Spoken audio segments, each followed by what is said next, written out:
Бугарскиот клуб Ванчо Михајлов во Битола дискриминирал по национална и етничка припадност. Комисијата за спречување и заштита од дискриминација утврдила продолжено и повеќекратно вознемирување како потежок вид дискриминација врз членови, семејства, поддржувачи на Сојузот на борци на НОБ, но и кон македонскиот народ и сите заедници кои живеат во Македонија.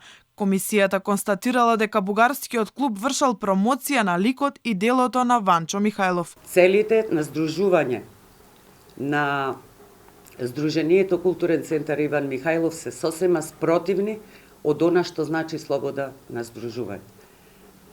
Промоција и рехабилитација на идеологијата на Иван Михајлов говори дека во нашата држава на овој начин е овозможено овој центар да делува и да ги извршува не своите цели кои ги навел дека ќе работи за промоција на права и слободи на граѓани на Република Македонија, туку напротив. Не само клубот во Битола, дискриминација имало и кај Министерството за правда затоа што не ги извршило своите законски надлежности. Комисијата утврди извршена индиректна дискриминација од страна на Министерството за правда.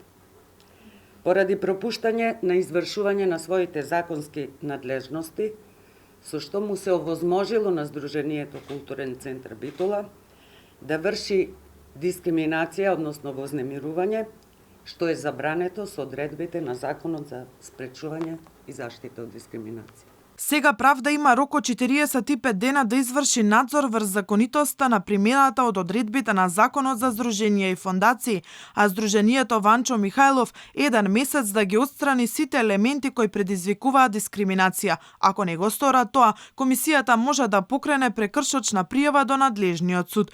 До комисијата бугарите во Македонија се пожалиле 26 пати дека биле дискриминирани. Само 6 физички лица, а останатите пријави биле од здруженија. Во 2 случаи комисијата утврдила дека нема дискриминација. 7 представки биле неуредно поднесени, 15 се разгледуваат, а само во 2 случаи комисијата препознала дискриминација. Во меѓувреме, предлог измените во Законот за здруженија и фондации на собраниска расправа ќе се најдат во понеделник. Опозицијата ги поднесе пред една недела, а владеачкото мнозинство остави простор да даде поддршка за нив.